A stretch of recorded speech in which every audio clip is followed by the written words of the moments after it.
Okay, patuloy po tayo sa ating pag-aaral sa hapon na ito.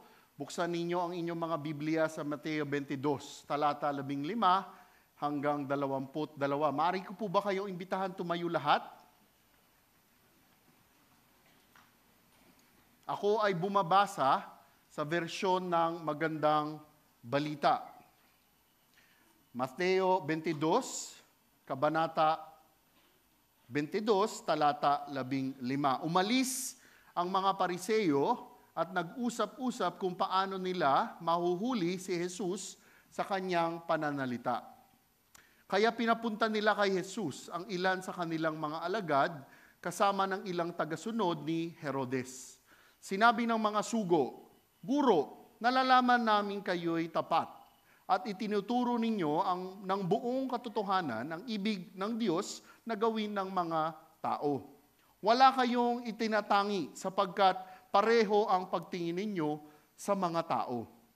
Ano po ang palagay ninyo?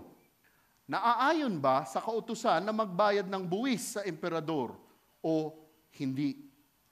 Alam ni Jesus ang kanilang masamang layunin, kaya't sinabi niya, "Kayong mga mapagkunwari, bakit nais ninyong akong hulihin? Ipakita ninyo sa akin ang isang salaping pangbuwis at ipinakita nga nila ang isang salaping pilak. Kaninong larawan at pangalan ang nakaukit yan?" Tanong ni Jesus. "Sa emperador po," tugon nila. Kaya't sinabi niya sa kanila, "Kung gayon, ibigay ninyo sa emperador ang para sa kanya at sa Diyos ang para sa Diyos." Namangha sila nang marinig ito at sila'y umalis. Tayo po ay magdasal. Diyos amang makapangyarihan, pinupuri ka namin dahil tunay kayo po ay tapat. Kayo po ay mapagpala at kayo po ay mahabagin. Datapwat kami ay mga makakasalanan. Maraming salamat muli sa hapon na ito. Salamat, Panginoon, sa inyong grasya na hinayaan nyo kaming makapunta rito. Aming dasal, Panginoon, muli sa hapon na ito, buksan ninyo ang aming mga mata, isipan at puso, na aming maintindihan ang inyong ituturo po sa amin sa hapon na ito. At Panginoon, sa aming mga matututunan na mga katotohanan, aming dasal na aming maisabuhay ito. At sa inyong pagpapala, ito ay mabahagi sa ibang tao. Panginoon, gabayan po ninyo ako, naway ako'y maging tapat lamang sa inyong banal na salita. Ang lahat ng ito ay dinarasal namin sa ngalan ng inyong anak, Panginoong Jesus. Amen. Magsiupo po tayong lahat. Pinamagatan natin ang ating pag-aaral ng pagsunod at pagsamba. Pagsunod at pagsamba. Bago po tayong mag-umpisa, bago natin himayin ang mga talata natin, akin pong kayo munang tatanungin. Ano ang ginagawa natin kung mayroong taong may kapangyarihan, mayroong otoridad na nag-utos sa atin? Uulitin ko po ang tanong, ano ang ginagawa natin kung mayroon isang taong may otoridad o may kapangyarihan na nag-utos sa atin? Ano ang nagiging tugon natin? Ano ang nagiging reaksyon natin? Ganito ho ba? Tayo ba ay sumusunod kaagad? Ganon ba tayo? Authority. Yung mga nagdadrive dito, whether kotse o motorsiklo, pag sinabi ng MMDA na ganyan, ano ang ginagawa mo? No? Mas mabilis tatakbo? Hindi ho dapat. No? Do we obey immediately? Or, tayo'y nag-iisip, tayo'y nagdadalawang isip kung susunod tayo. O dili kaya, tayo'y nagdadalawang isip at hindi tayo susunod. O dili kaya, pag sinabi na sa inyo, agad na sinasabi nyo, hindi ako susunod dito. Ano sa mga sitwasyon na yon ang nagiging tugon ninyo? Ngayong hapon, mga kapatid, ating makikita, ating matututunan na kapag inutos ng Panginoong Hesukristo, sumusunod kaagad ang tunay na Kristiyano. Muli, kapag iniutos ng Panginoong Hesukristo, sumusunod ang tunay na Kristiyano. Dalawang hati ang ating pag-aaral sa hapon na ito. Ang unang bahagi ating pinamagatang ang kasuklaman. At ang ikalawang bahagi ay ang kautusan. Pag-aralan na po natin ang ating aral sa hapon na ito. Mula sa verse 15. Umalis ang mga Pariseo at nag-usap-usap kung paano nila mahuhuli si Jesus sa kanyang pananalita. Okay. Ano po ang ginawa nila? Matapos ipakita at ituro sa kanila ang tatlong talinhaga. Di ba itong mga nakaraang 3 linggo, ipinakita at itinuro ng Panginoong Hesukristo at ang tatlong talinhaga. At malinaw naman din nilang nakita kung ano ang ibig sabihin at nilalaman nitong mga talinhaga. Naintindihan kaagad ng mga nakikinig sa kanya, ng mga Pariseo lalong nakikinig sa kanila, kung ano ang nilalaman nitong mga talinhaga. Na ang ibig sabihin pala ng mga talinhaga ay pawang ukol sa kanila. Imbis na sila ay magbago, imbis na sila ay tumalikod sa mga makasalanan at makasariling katuwiran nila, ang mga Pariseyong ito ay hindi natuto at hindi nagbago. Kaya't ano po ang ginawa ng mga ito? Verse 15. Umalis ang mga Pariseo at nag-usap-usap kung paano nila mahuhuli si Jesus sa kanyang pananalita. Ano po ang ginawa nila? Sila po ay nag-usap-usap kung paano. Ang pinag-usapan po ba nila ay kung paano nila matutulungan ang Panginoong Hesukristo? Yun ho ba ang usapan nila? Hindi po. Sila po ay nag-usap-usap kung paano nila mahuhuli si Jesus sa kanyang pananalita. Kakaiba po talaga ang mga Pariseyong ito. Mantakin po ninyo mga kapatid, imbis na magbago sila sa mga talinhagang narinig nila, imbis na talikuran nila ang mga kasalanan nila, imbis na magbago sila sa mga nakita at natutunan nila na itinuro sa kanila, dahil sa mga kasamaan at kaitiman ng puso nila, kanilang pinagplanuhan kung paano nila mahuhuli sa pananalita ang Panginoong Hesus na makapangyarihan. Grabe po talaga ang pangyayari na ito.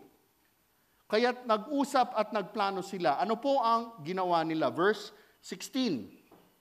Kaya pinapunta nila kay Jesus ang ilan sa kanilang mga alagad, kasama ng ilang tagasunod ni Herodes. Sinabi ng mga sugo, Guro, nalalaman namin kayo'y tapat at itinuturo ninyo ng buong katotohanan ng ibig ng Diyos na gawin ng mga tao. Wala kayong itinatangi sapagkat pareho ang pagtingin ninyo sa mga tao. Ano po ang nangyari dito? Pinapunta nila kay Jesus ang ilan sa kanilang mga alagad, kasama ang ilang tagasunod ni Herodes. Kaya't itong mga masasama, itong mga manloloko, itong manilinlang na mga Pariseo, ang pinadala nila ay mga disipulo nila. Kasama ang ilang tagasunod ni Herodes. Kakaiba po talaga ang mga Pariseyong ito. Marahil inyong tatanungin, bakit kaya ang mga disipulo ng Pariseo ang pinapunta ng mga ito? Bakit kaya? Atin pong intindihin na sa bahagi ng ating pag-aaral dito, ang mga Pariseo ay kilalang kilala na ng mga tao at ng Panginoong Hesukristo. Hindi na nila maikukubli, hindi na nila maitatago kung sino talaga sa kanila. Kumbaga, sinabi nga sa English, they were already unmasked of their hypocrisy. Kaya ang ginawa ng mga Pariseo, pinadala nila ang kanilang mga disipulo. At hindi lang po iyan. Kasama ng mga disipulo ng Pariseo, ang mga tinatawag sa English na Herodians, mga tagasunod ni Herodes. Sino po ba ang mga tagasunod na ito? Sino po ba yung mga Herodians? Wala po tayo masyadong detalye ukol sa mga Herodians na ito. Ngunit sa pangalan pa lang po ay malalaman na ninyo kung sino ang mga ito. Sila po ay mga tagasunod at tagasuporta ni mga Herodes, King Herod, yung pamilya ni Herod. Marahil inyong tatanungin, bakit ang mga tagasunod ni Herodes ang kanilang isinama? Okay, tingnan natin muna ng onting background kung sino po ang mga Herodians na ito. Ang mga Herodians po ay mga taong politika. Okay? Hindi po sila mga taong relihiyon, no. They were like a political group, a political party. Isang pagbabarik-aral lamang po. Ang mga Herod, si Herod the Great, ay mga tinatawag na Edomite. Hindi sila mga Hudyo, sila ay mga Edomite. Sila ang namumuno sa lupain ng Palestino. At sa ating pag-aaral sa libro ng Mateo, inyong aalalahanin ang tatlong pangalan na Herodes. Sino yung una? Siya yung tinatawag na Haring Herodes, Herod the Great. Yun yung una. At mayroon siyang dalawang anak na tinatawag na Herod Antipas at Herod Archelaus. Ngayon, kung inyong tatandaan, si Herod the Great, hinati ang kanyang kaharian sa kanyang mga anak. Si Antipas ay namuno sa hilaga ng Palestino, sa hilaga na lugar ng Galilea at lugar ng Perea. Okay. Doon naman sa timog, sa south, ang anak na ilagay ni Herod the Great ay si Archelaus. At yung lugar nung sa south, sa timog, ay ang Samaria at Judea. Kaya't yung nasa norte ay si Herod Antipas at yung nasa south ay si Herod Archelaus. Ngunit pagdating nung 6 AD or AD 6, no? Ano ang nangyari kay Archelaus na namumuno sa south, sa timog? Ano nangyari sa kanya? Natanggal siya sa posisyon niya. Natanggal si Archelaus sa kanyang pamumuno sa Samaria at sa Judea. At pinapalitan ng mga Romanong gobyerno ng isang gobernador doon sa Judea, doon sa Samaria. Sino sa tingin nyo ang gobernador na namumuno dito sa timog, sa south ng Palestino? Sino? Kilala ninyo ito. Walang iba kung hindi sino? Si Poncio Pilato. Siya ang gobernador sa timog. So, Pilate replaced Archelaus sa southern part ng Palestine. Ngunit, si Herod Antipas ay namumuno pa rin doon sa north, sa norte, sa hilaga. At kung ninyo pong babalik pag-aralan, sino si Herod Antipas? Kung maalala po ninyo, ano ang ginawa niya? Itong Herod Antipas na ito ang nagpapugot sa ulo ni Juan na taga-bautismo. Yun si Herod Antipas. Kaya't naiwan si Antipas na mamumuno doon sa norte ng Palestino. Muli, ang mga Herod ay hindi mga Hudyo. Sila ay mga Edomites. They were political rulers. Now, pinabayaan ng mga Romano si Antipas na mamuno sa norte ng Palestino. Si Antipas kasi ay maimpluwensya sa mga Romano. Kaya ngayon, itong mga Herodians na kasama ng mga disipulo ng mga Pariseo, sila ay mga Hudyo, yung mga Herodians. Sila ay malakas sa grupo ni Herod. They were politically aligned with the Herods. That was why, most likely, ang gusto na itong mga Herodians na maibalik sa south ang isang Herod muli. Kasi nasa north, Herod, sa south, sino ngayon? Poncio Pilato. Gusto sana ng mga Herodians na magkaroon ulit ng Herod sa south, sa timog ng Palestino. Kaya itong mga Herodians ay mga mga pro-Rome. Kakampi sila ng Roma. Hindi sila anti-Rome. Mas gugustuhin nila na muling magkaroon ng isang Herod. Kasi nga, pinabayaan ng mga Romano si Antipas sa norte at gugustuhin nila muli na magkaroon ulit ng Herod dito sa timog. Kaya't mga kapatid, yan po ang mga Herodians, mga tagasunod ni Herodes. Tingnan naman natin ang ukol sa mga Pariseo. Kung ang mga Herodians ay pro-Rome, okay? Ang mga Pariseo naman ay mga anti-Rome. Ayaw ng mga Pariseo ang mga Romano. Galit na galit ang mga Pariseo sa mga Romano. Ayaw na ayaw nila kung paano namumuno ang mga Romano sa mga Hudyo. Kung titingnan nga ninyo ang kasaysayan, history would show na isang Pariseo ang bumuo dun sa grupo na tinatawag nating mga zealots sa Palestino. Narinig nyo na po ba yung salitang zealot? Okay, sino ba to ang mga zealot na ito? Yung mga zilot, kumbaga sa loob ng Palestino, sila ay mga terorista ng mga Romano. Galit ang mga zilot sa mga Romano.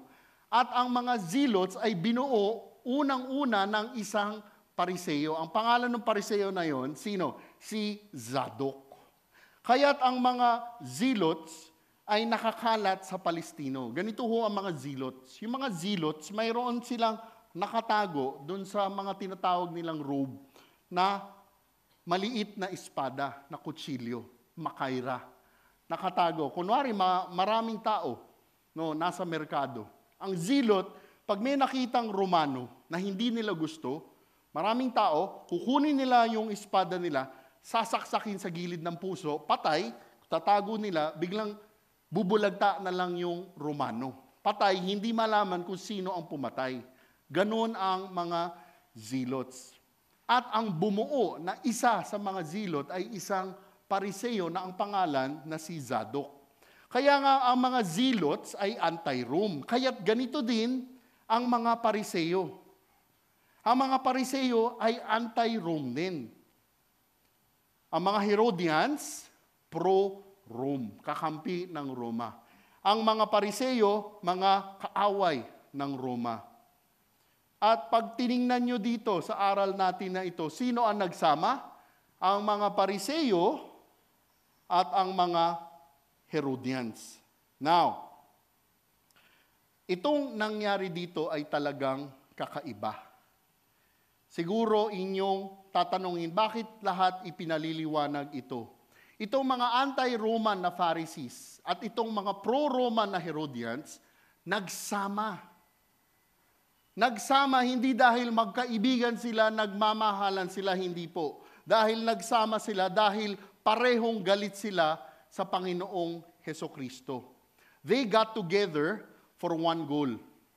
That is to take out the Lord Jesus. Kaya ang tanong, bakit ni-recruit ng mga pariseo ang mga Herodians laban sa Panginoong Hesukristo? Kinuha nila ang mga Herodians, kinuha ng mga pariseo ang mga Herodians para kung mayroong sabihin ang Panginoong Hesukristo na isang bagay na anti-Rome, ang gagawin kaagad ng mga Herodians, kukunin ang sinabi ng Panginoong Hesus, dadalhin ang sinabi sa gobyerno ng mga Romano. At pag sinabi na nila, itong Panginoong Hesukristo na ito ay nagsasabi ng mga bagay na hindi bagay sa maayos para sa mga Romano, kukunin ng Romano ang Panginoong Hesukristo, huhulihin, papatayin. Kaya kinuha ng mga pariseo ang mga Herodians. Kasi po, ganito po yon. Kung ang mga pariseo ang may narinig sa Panginoong Hesukristo na anti-Rome statement, at yung pariseo ang pumunta sa mga Romano at sinabi, alam nyo, itong Jesus na ito, may mga sinasabing masasama ukol sa inyo. Alam mo ang gagawin ng mga Romano? Pagtatawanan yung mga pariseo. Kasi bakit? Bakit nila paniniwalaan ang mga pariseo? Yung mga pariseo, anti-Rome. Gusto nga nilang tanggalin ang mga Romano. Kaya nga, ni-recruit ng mga pariseo ang mga Herodians. Marahil inyo namang tatanungin kung bakit pumayag ang mga Herodians na makiisa sa mga pariseo. Bakit, di ba? Hindi nga sila magkaisa eh. Bakit pumayag ang mga Herodians na ito? Pumayag din marahil ang mga Herodians dahil tiyak ayaw din nila ang Panginoong Hesukristo. Sigurado po tayo dito. Ayaw nila ang Panginoong Hesukristo. Bakit? Kung inyo pong tatandaan, si Herodes Antipas ang nagpapugot ng ulo ni Juan na taga-bautismo. At dahil nga si Juan na taga-bautismo ay mensahero ng pagdating ng Panginoong Hesukristo. At dahil pareho din ang mensahe ng Panginoong Hesukristo at si Juan na taga-bautismo, ang mensahe nila ay ano? Talikuran ng mga kasalanan nila. They were preaching the same message of repentance. Tiyak, ayaw marinig ito ng mga Herodians. Bakit? The Lord Jesus was a big threat for them kasi maaaring matanggal si Antipas. Dahil pareho ang mensahe ng Panginoong Hesukristo at na si Juan na taga-bautismo. Kaya pumayag ang mga Herodians na ito makiisa sa mga Pariseo. Ano ang plano nila? Tanggalin at patayin ang Panginoong Hesukristo. Kaya nga, talagang matindi ang mga Pariseo at ang mga Herodians na ito. Talagang karumal-dumal, napakaitim na mga budhi nila dahil sa mga plano nila. Kaya't matapos nito, ano ang ginawa ng mga disipulo ng Pariseo at ng mga tagasunod ni Herodes? Sila ay lumapit sa Panginoong Hesukristo. Verse 16, kaya't pinapunta nila kay Jesus ang ilan sa kanilang mga alagad, kasama ng ilang tagasunod ni Herodes. Sinabi ng mga sugo, Guro, nalalaman namin kayo'y tapat at itinuturo ninyo ng buong katotohanan ang ibig ng Diyos na gawin ng mga tao. Salamat kapatid. Wala kayong itinatangi sapagkat pareho ang pagtingin ninyo sa mga tao. Ngayon, ano ang ginawa nila? Una, pansinin po ninyo ito mga kapatid. Tinawag nila ang Panginoong Hesus na guro. Pag tinignan niyo yung salita na guro sa salitang Greko, okay? Ang bagong tipan nakasulat sa salitang Greko. Yung salitang guro sa Greko, didaskolos. Ang ibig sabihin ng didaskolos, mga kapatid, sa salitang Greko na ito, ay salitang pinakamataas na mabibigay nila sa isang taong may integridad. Yung didaskolos is the highest honor one could call a person of such integrity. Sinabi po nila, Guro, nalalaman namin kayo'y tapat. Tapat sa Greko, aleithes. Aleithes. Ang itinuturo ninyo ang buong katotohanan, ang ibig ng Diyos na gawin ng mga tao. Parang ganito po ang sinasabi po nila. Guro, dahil kayo ay taong mataas ang integridad at nakikita itong integridad na ito sa mga itinuturo mong katotohanan at ang mga katotohanan ito ay mga katotohanan ng Panginoong Diyos at makikita din po ang integridad ninyo dahil wala kayong itinatangi sapagkat pareho ang pagtingin nyo sa mga tao. Ang ibig sabihin po nito mga kapatid, sa sobrang tindi ng integridad ng Panginoong Hesukristo ay wala siyang kinikilingan ng mga tao. Wala siyang pinapaburan. Wala siyang kinakampihan. Dahil ang Panginoong Hesukristo ay sinisiguradong tama ang katotohanang itinuturo niya. The Lord Jesus was not swayed by people's opinions. They were saying that the Lord Jesus was a man of great conviction. Hindi katulad ng mga tao ngayon. Di ba? Masabi lang ganito, babaguhin na kagad ang sinasabi niya. Masabing ganito, magbabago na naman ang sasabihin niya. Ang mga tao ngayon, maging mga Kristiyano, palaging nagkokompromiso. Kaya't grabe ang sinasabi ng mga disipulo ng Pariseo na ito at mga tagasunod ni Herodes. Pero ano sa tingin ninyo? Sila ba ay totoo sa mga sinasabi nila? Were they true? Itong mga Herodians at mga disciples ng Pharisees na ito? Actually, no. Hindi po. Tingnan ninyo sa Luke 20 verse 20. Ginamit ko yung English na version. Okay? Kasi mas nahuhuli ng English version. Babasahin ko po sa inyo. Luke 20:20 sa NASB version. So they watched him and sent spies who pretended to be righteous in order that they might catch him in some statement so that they could deliver him to the rule and authority of the governor. Nakita niyo yung sinabi ni Lucas? Ano ang tawag niya sa kanila? Hindi niya nga tinawag na mga disipulo ng Pariseo, hindi niya sinabing mga Herodians. Ang tawag niya sa kanila, mga spies. Why? Because they were pretending to be righteous. Nakita ninyo ang turo dito mga kapatid? Grabe talaga ang mga disipulo ng Pariseyong ito at mga Herodians na ito. Ano ang ginagawa nila? Nililin lang nila, binobola nila pa ang Panginoong Hesus. Di ba? Ang mga tao ganun ngayon, di ba? Wow! Ang ganda ng buhok mo ngayon, Di ba?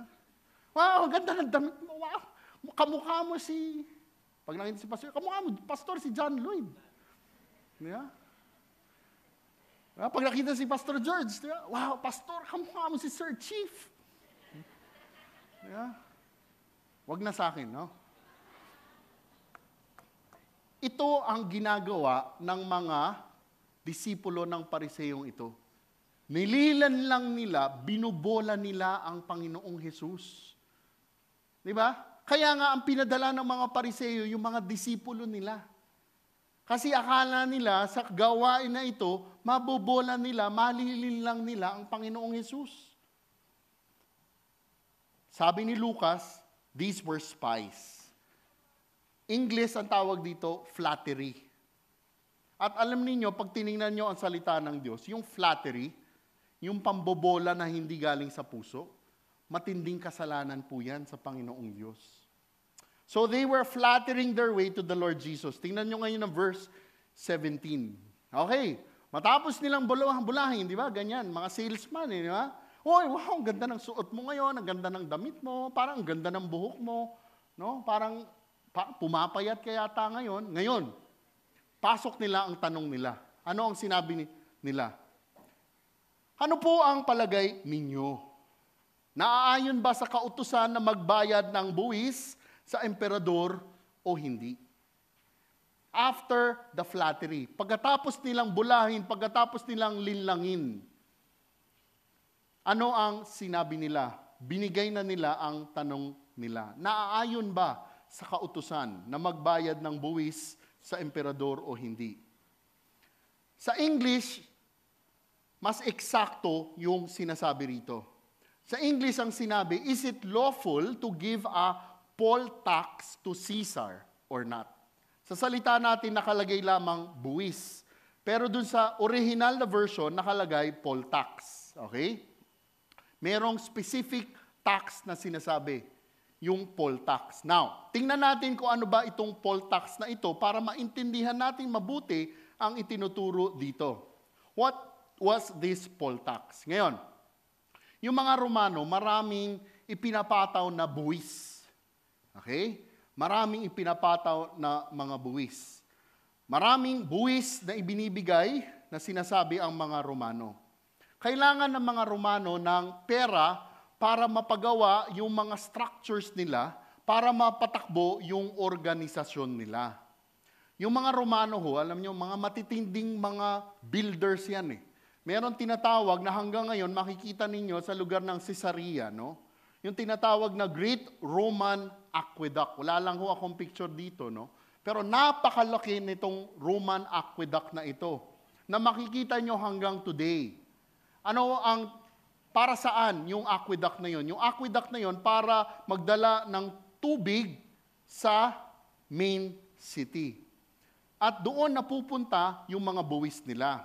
Ano pa ho? Yung mga Romano, matindi yung tinatawag na mga Roman army. Yung legions nila talagang sobrang tindi. Well-trained, talagang matitipuno ng mga sundalong Romano. Malalaki yung Roman legions nila.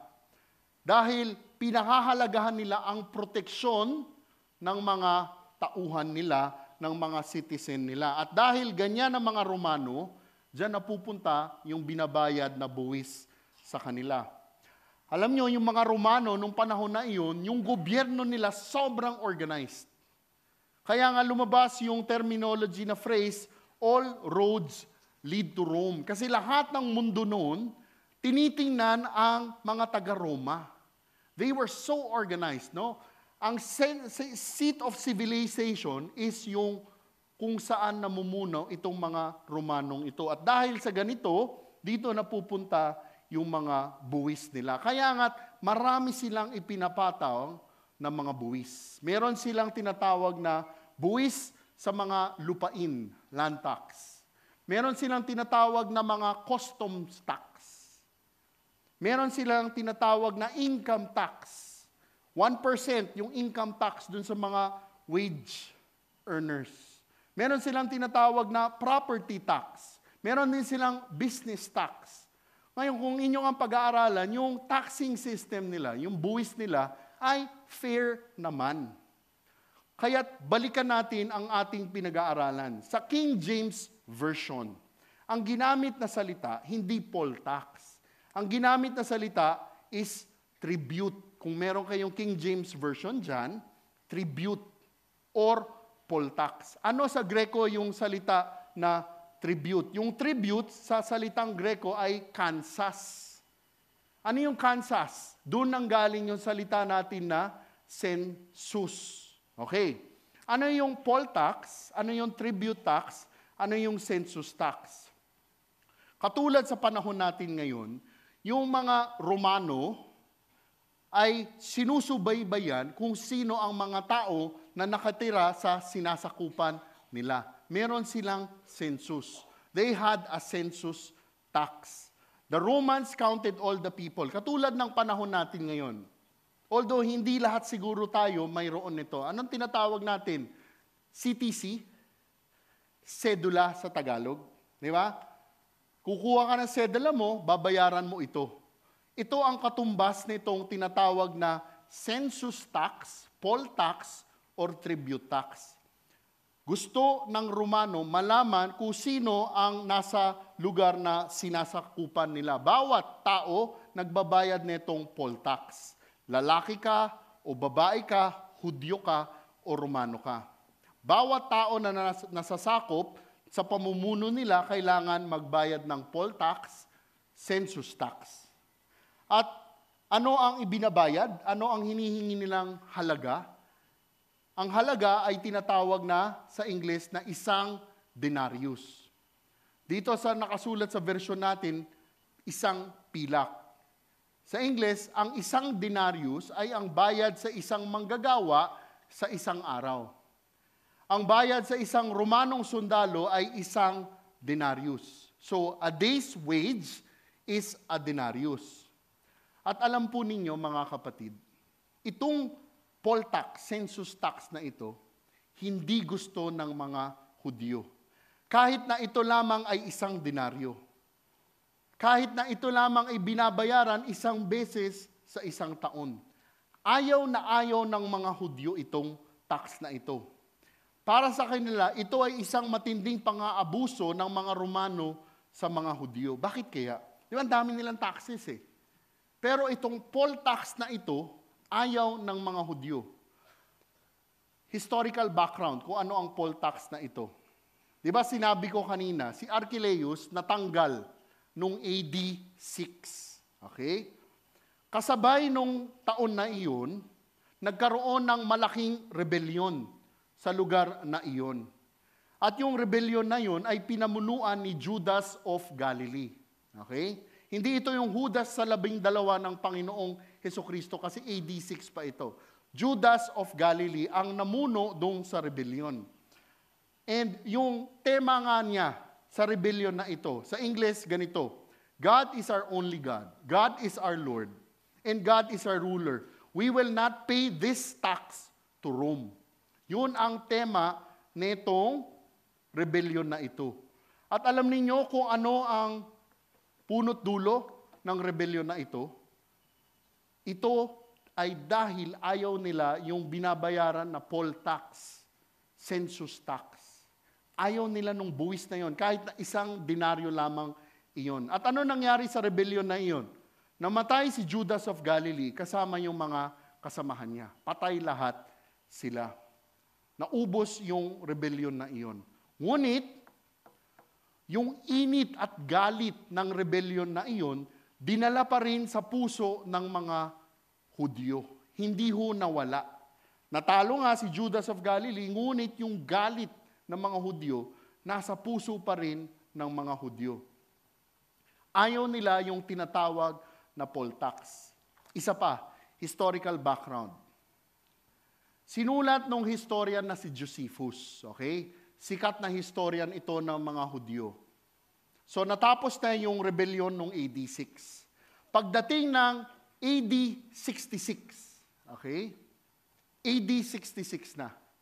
Nagkaroon ulit ng matinding rebellion. At ano muli ang dahilan? Dahil muli dito sa tinatawag na poll tax. 60 years after, nagkaroon ng rebellion dahil sa poll tax na ito. At alam ninyo, ano nangyari sa rebellion na yon? AD 70. Okay?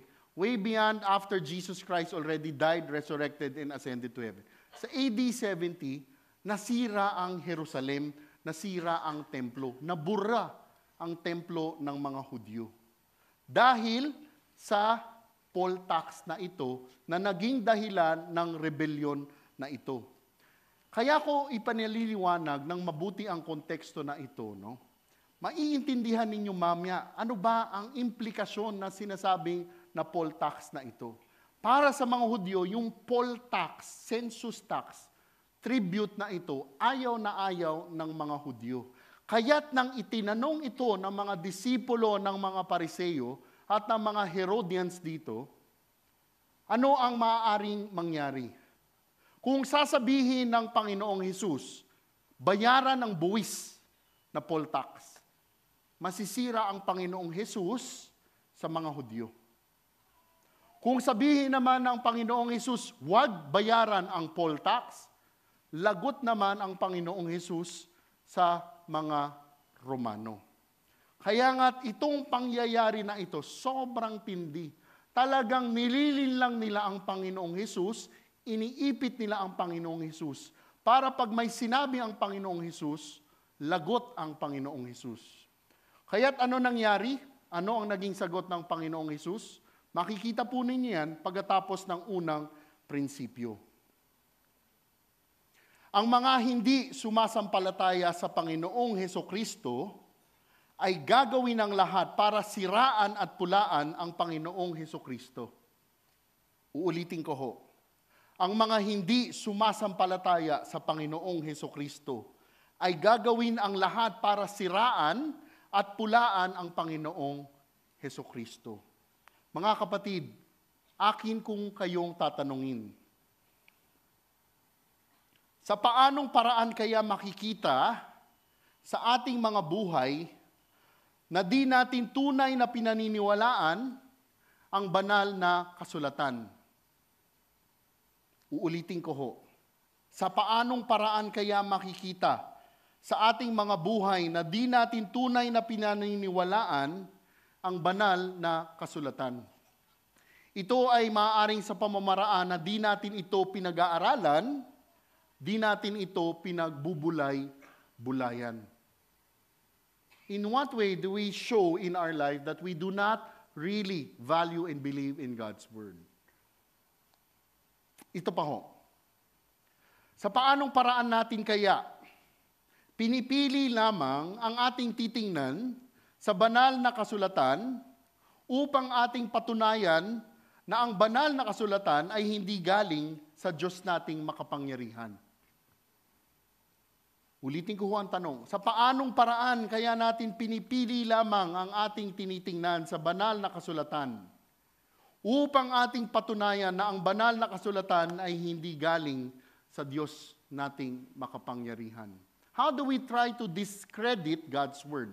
By what? Choosing things in God's Word. Di ba? Maraming ganun. Sasabihin ang turo nito, alam mo, yung turo na yan, meron dyan turo eh. Tamo, kukontrahin niya yan. Itong verse na ito, tingnan mo dito sa chapter na ito, tsaka dito. Yun lang verse na yun ang pinag-aralan nila. Hindi man lang pinag-aralan yung buong kabanata. Ang nakalulungkot mga kapatid, maging sa mga Kristiyano, may makikita kayong ganito. Isa pang tanong.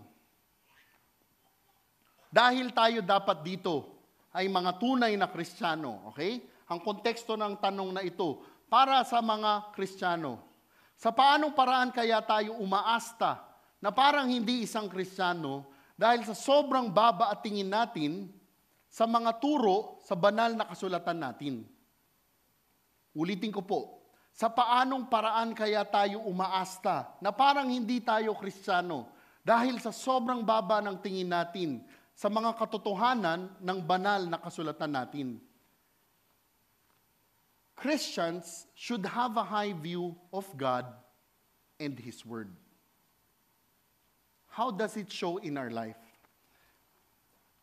How are we exposed with God's Word? Paglinggo lang ba? O pag Bible study nyo lamang ba? At paglabas ninyo dito, kanya-kanya na?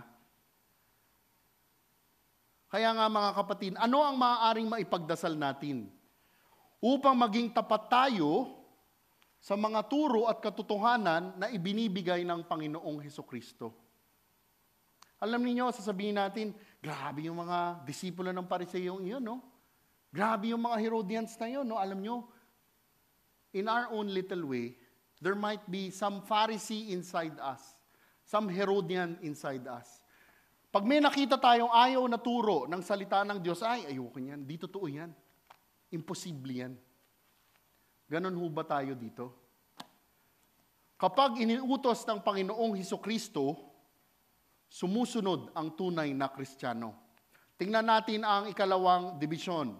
Kanina ang kasuklaman, ngayon ang kautusan. Alam ni Jesus ang kanilang masamang layunin. Kaya't sinabi niya, kayong mga mapagkunwari, bakit nais ninyong akong hulihin? Ang Panginoong Jesus, bilang Diyos, dahil Diyos, ay alam niya po ang lahat. Alam po ng Panginoong Jesus ang masamang layunin ng mga nagtatanong na ito. Agad sila ay tinuruan, pinagsabihan at pinagalitan. Kayo mga mapagkunwari, bakit nais ninyo akong hulihin? Kaya't matapos nang sabihin niya ito, verse 19, ano ang sinabi? Ipakita ninyo sa akin ang isang salaping pambuwis at ipinakita nga nila ang isang salaping pilak. Tingnan nyo ang grasya at pagpapala ng Panginoong Hesus po dito. Datapwat alam po niya ang mga puso nila. Datapwat alam niyang nililinlang lamang nila siya, ay ginamit ang pagkakataong ito upang magturo sa mga taong nakikinig sa Kanya. Kaya't siya ay humingi, ipakita ninyo sa akin ang isang salaping pambuwis at ipinakita nga nila ang isang salaping pilak. Immediately, naglabas ka agad ng barya. Kapatid, pakita mo nga yung barya. Yan. Okay? Yan yung pinakitang salapi sa Panginoong Jesus. Yan mismo, hindi loko lang. Okay? That looks like it. So, nang makuha ng Panginoong Jesus yung denarius, itong salapi na ito ay ang binabayad sa poll tax. Tinanong ng Panginoong Jesus sa kanila, verse 20, kaninong larawan at pangalan ang nakaukit niyan? Tanong ni Jesus. The Lord Jesus asks them, whose inscription, whose image was on the coin? Verse 21, sa emperador po, tugon nila. Kaya't sinabi niya sa kanila, kung gayon, ibigay ninyo sa emperador ang para sa kanya at sa Diyos ang para sa Diyos. Agaran pong sinagot ng mga taong nakikinig sa kanya sa emperador po. Sa English, ang sinabi nila, whose inscription? Sabi kagad ng mga tao, Caesar's. Kinuha po ng Panginoong Jesus ang denarius na ito. Okay, bigyan ko kayo ng detalye ukol sa denarius na ito. Kapatid, ibalik mo yung denarius. Yan. Tingnan ho ninyo ito Ang denarius po ay gawa sa pilak, sa silver. At alam po ninyo, ng panahon ng Panginoong Jesus, ang mga pilak at ginto na salapi, ang maaaring gumawa lamang dito ay opisina ng emperador. Wala pong ibang pwedeng gumawa ng salapi na ginto at pilak kundi ang opisina ng emperador. Ang senado nila ng mga taga-Roma, pwedeng gumawa ng salapi, ngunit ang salaping pwede lamang nila gawin ay tanso. Hindi sila pwedeng gumawa ng pilak o ginto.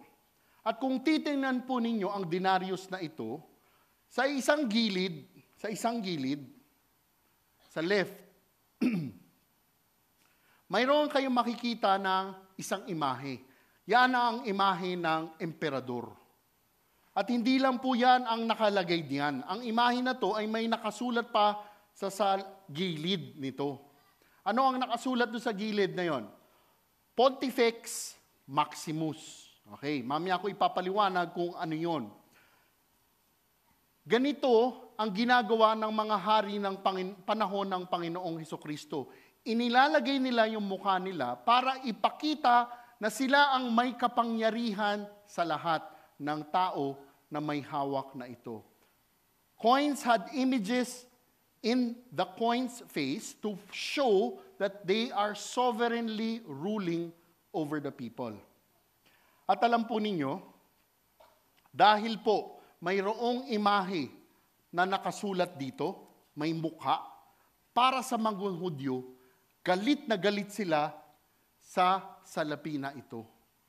They were really, really mad with this. They were offended. Bakit sila na-offend? Bibigyan ko kayo ng 3 dahilan. Unang dahilan, ito ay paalala sa kanila na mga hintil ang namumuno sa kanila.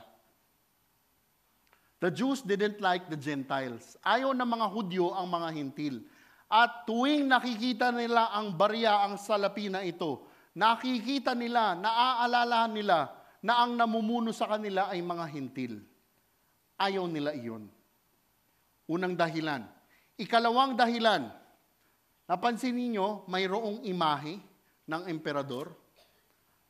Malinaw sa mga Hudyo na nakasulat sa libro ng Exodo. Iniutas sa kanila ng makapangyarihang Diyos na bawal sila gumawa ng anumang bagay na mayroong imahe. They were not allowed to have graven images. Image, imahe. Tuwing nakikita nila ang salapi na ito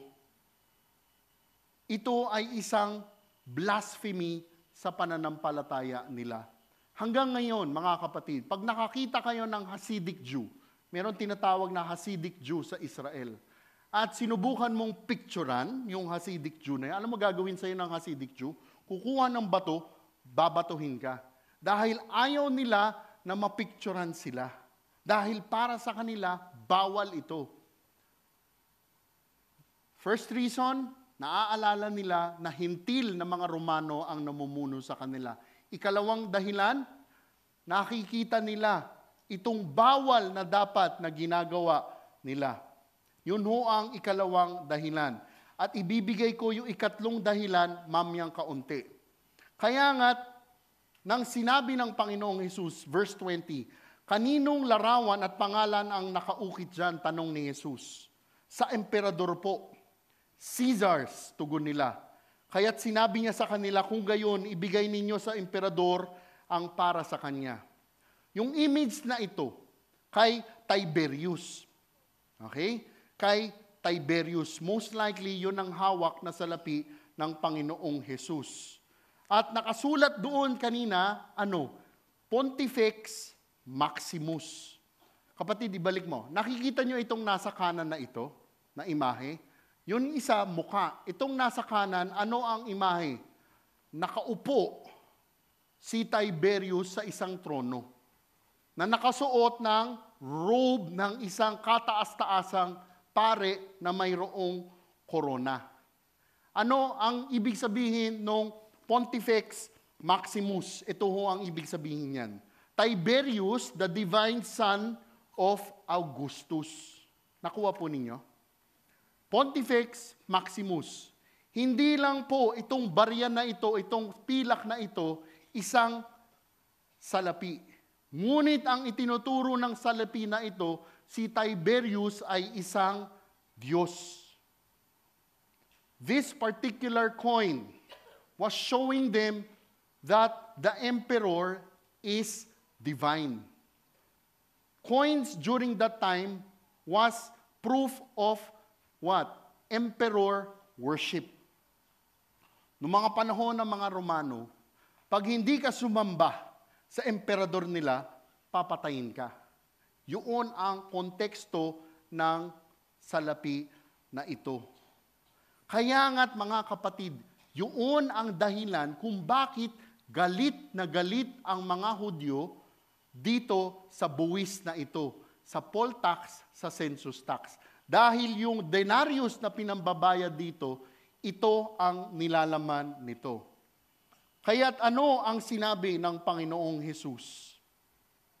Ang sabi ng Panginoong Hesus, kung gayon, ibigay ninyo sa emperador ang para sa kanya, at sa Diyos ang para sa Diyos. Ano po ang ibig sabihin nitong tinuturo dito ng Panginoong Hesus? Makinig po tayong mabuti. Itong talata sa verse 21 na ito ang magpapaliwanag ng katotohanan po dito. Una, ang sinabi po ng Panginoong Hesus, ibigay. Yung Grekong salita na ito, apodidomi. Give. Pay back, give back. Ano ang ibig sabihin nun?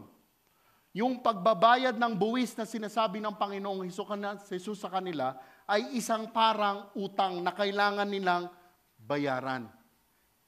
Give it back, pay it back. It was for Caesar. Ano ang ibig sabihin nito para sa atin?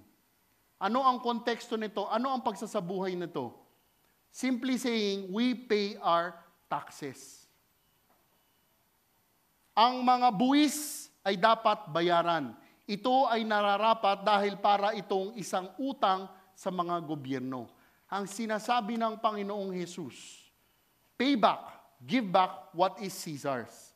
Sa atin, ganun din po mga kapatid. We pay our taxes. We submit to authority. Siguro ang sasabihin naman natin, pero Brother Rico, ang sama ng mga gobyerno, di ba? Kung saan-saan napupunta yung pera ng tao. Pakinggan po natin ito. The Lord Jesus says to pay our taxes. Give it back, pay it back. No matter what kind of government. We pay our taxes, maging ang gobyerno man ay makatuwiran o hindi makatuwiran. We pay our taxes. Maging ang gobyerno man ay makatarungan o hindi makatarungan. We pay our taxes. We pay our taxes whether our government is fair or unfair. We pay our taxes. The Lord says, give it back, pay it back. At alam po ninyo, iniutos ito sa kanila ng Panginoong Hesukristo, give back, pay it back, kahit na mismo ang gobyerno noon ang mismong magpaparusa sa Panginoong Hesukristo. The Lord Jesus commands, give it back, pay back the taxes, kahit mismo ang gobyerno noon ng Panginoong Hesukristo ang mismong papatay sa Panginoong Hesukristo. Nakuha natin ang katotohanan dito. The Lord Jesus commanded them, give to Caesar's what is Caesar's. Kahit na yung gobyernong yon ang magpaparusa sa kanya, ang papatay sa kanya. Nakasulat nga sa libro ng taga-Roma, 13, 1 hanggang 4. Ang bawat tao ay dapat pasakop sa mga pinuno ng pamahalaan, sapagkat walang pamahalaang hindi mula sa Diyos. At ang Diyos ang nagtatag ng mga pamahalaang umiiral. Kaya nga, ang lumalaban sa pamahalaan ay lumalaban sa itinakda ng Diyos at sila'y parurusahan. Yan ho ang nakasulat dito sa libro ng taga-Roma. Who placed government? God. God sovereignly places government. Sasabihin kanina, may nagtanong sa, paano kung yung pag-upo ng tao na yun ay medyo alanganin, illegal? Still, God is sovereign in placing authority above us. Whatever kind of authority, from government hanggang sa security guard, hanggang sa barangay tanod. These are authority placed by God Himself. That's why we submit to authority. Kaya nga ang tanong, Brother Rico, paano yun? Bakit ganun? Naalala niyo yung turo sa Mateo 5? Tayo ay maging ilaw at asin. We are to be salt and light in this dark world. Ang problema, madalas ang nangunguna pa na manggulo ay mga Kristiyano. Hindi nga salt and light eh. Salt and pepper yata yun. As we submit to government, as we submit to authority, as we pay our taxes, the world would see us and glorify God. Sasabihin ng mga tao na hindi Kristiyano, grabe yung mga Kristiyano na yan, no? Sunod ng sunod. Dahil bakit? Sinabi ng banal na kasulatan. Going back, sinabi ng Panginoong Hesus, kung gayon, ibigay ninyo sa emperador ang para sa kanya at sa Diyos ang para sa Diyos. Mga kapatid, ating pakinggang mabuti ang itinuturo at inuutos dito. Ibigay ninyo sa emperador ang para sa kanya at sa Diyos ang para sa Diyos. Render to Caesar the things that are Caesar's and to God the things that are God's. Sobrang simple ng sinabi rito, ngunit sobrang lalim. Bakit ho? The Lord Jesus, being the master teacher, uses this coin to teach us an important truth. Ano ang hinihingi? Kapatid, ibalik mo yung salapi. Ano ang hinihingi ng emperador sa mga tao na sinasayad ng salaping ito na nararapat lamang sa Panginoong Diyos? Ano ang hinihingi ng salaping ito sa mga tao na nararapat lamang sa Panginoong Diyos? Ano po yun? Ang pagsamba. This coin was telling them, teaching them to worship the emperor. Ang sinasabi ng Panginoong Hesukristo, give Caesar's what is Caesar's, but to God what is God's. We are to worship only God Himself. Yun ang ibig sabihin ng turo na ito. Kasi yung salapi na ito, pinapakita na ang emperador, Diyos. Grabe dito ang itinuturo ng Panginoong Hesukristo. Mismong ako, nung pinag-aaralan ko ito, 2 linggo ko ito pinag-aaralan. Nung tiningnan ko, nung sinabi ko, grabe. Grabe. Sa mga salita pa lang ng Panginoong Hesus, makikita mo ng Diyos talaga siya. Truly, He is divine, not just by His works, but also by His words. Diba? Sabi nga dito sa English, nung isang komentaryo, hair-splitting statement. Kasi bakit? Sabi niya, bayaran ng buwis. Di ba? And yet, sinabi niya, worship only God. Nakuha ninyo yun? He could get in trouble with the Jews when he said, pay taxes. But he could also get in trouble when he said, worship only God. Ito po ang matinding turo dito. Verse 22, namangha sila nang marinig ito at sila'y umalis. Siguro sa pag-aaral ninyo, pagdating sa verse na ito, hindi nyo napapansinin, hindi nyo natitingnan, hindi nyo napag-aaralan. Verse 22. Pero alam mo, sobrang lalim nito ng verse 20 nito. 22. Bakit? Tragic at sad ang nangyari dito. Bakit? Sa English, they were amazed. At hindi lang amazed. Nung nang-amazed na sila, anong ginawa nila? Umalis sila. They were simply amazed and they left. Bakit importante ang turo dito? Katulad ng mga simbahan ngayon, marami ang amazed about the Lord Jesus. Yes, Jesus, Jesus, Jesus. Grabe kung kumanta, umiiyak pa, di ba? Tatalon-talon. Pagdating, paglabas ng sambahan, balik sa kasalanan. Nothing happens. Ayaw mag-obey, ayaw sumunod. Katulad ng mga nangyari dito. At dahil dyan, ito ang ikalawang prinsipyo. Iniutos ng Panginoong Hesukristo na atin lamang sasambahin ang Panginoong Diyos po natin at tayo ay magpasakop sa mga otoridad na pinili niya na mamumuno sa atin. Ulitin ho. Iniuutos ng Panginoong Hesukristo na atin lamang sasambahin ang Panginoong Diyos po natin at tayo ay magpapasakop sa mga otoridad na pinili niya na mamumuno sa atin. Mga kapatid, tatanungin ko po kayo, sa paanong paraan kaya tayo di sumusunod sa utos ng Panginoong Hesukristo sa di pagsunod sa mga otoridad na nilagay niya na pinili niya?